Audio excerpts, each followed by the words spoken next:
Welcome back to our crash course in surviving the CEO grandmas. Today we're talking about them. Those grandmas who always know what's best for you, better than you could ever imagine. Because, let's face it, if you want to be successful, or so they say, you just have to do everything exactly as they tell you. Imagine having a grandmother who runs the family as if she were the CEO of a large company. But this is not just any multinational.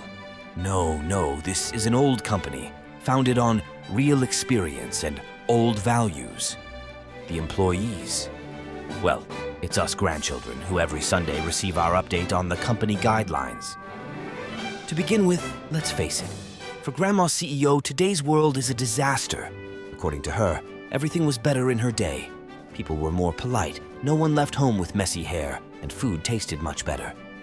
Meatballs? There was no plastic stuff like today's. Those were real meatballs.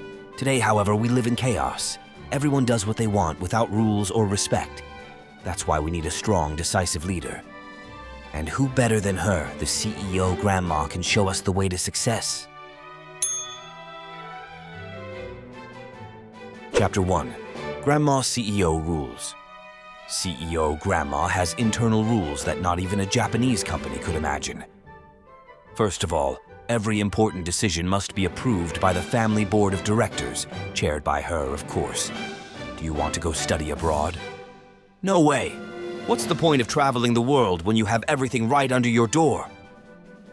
Do you want to get a master's degree in design? Design? What is that? Something for penniless artists. Get a serious job like being an accountant. CEO Grandma also has a policy on friends. Friends have to pass her strict quality control. Who is this guy? What does his father do? What about his mother? Have they ever thought about starting a family business? If your friend doesn't have a respectable background for CEO Grandma, it might be best to change friends. Chapter 2. Housework and Dress Code. According to Grandma CEO, the way you manage your home reflects who you are as a person, and please, no modern technology in the kitchen.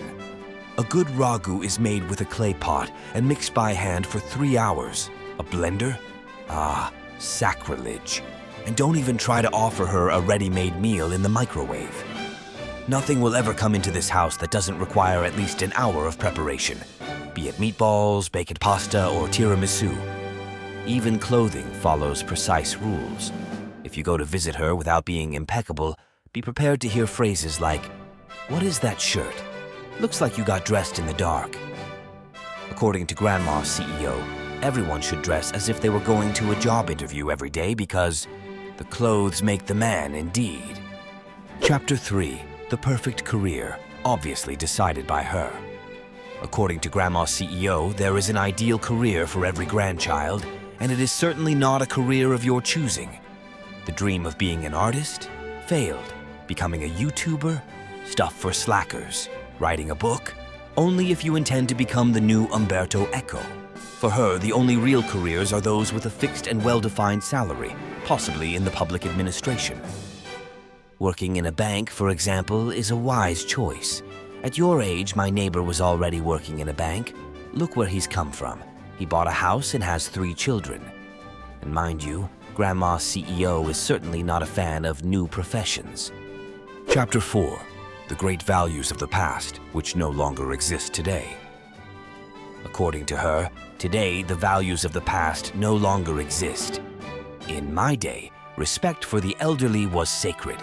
Today, kids don't listen, they do what they want. That's why the world is the way it is. Grandma CEO is sure that if only everyone followed her values, the world would be a better place, kinder, more polite, and above all, tidier. But what makes us smile is the way she lectures us on these values, each time adding some historical anecdote, perhaps a little fictionalized. Do you remember when I told you about the time I scolded the butcher because he gave me meat that was too fatty? Now that's character. And in the end, Grandma CEO's only goal is... Of course, CEO Grandma does all this for our own good. She wants us to be happy, settled, and make a good impression on everyone, friends and family. And what if we don't follow her advice? Well, get ready to hear the inevitable, "I told you so." Ultimately, we realized that even though CEO Grandma may seem a little bossy, she loves us. After all, who doesn't have a CEO Grandma in their life? That person who advises and encourages you, and who does everything she can to make sure you're on the right path, or at least the path she thinks is right.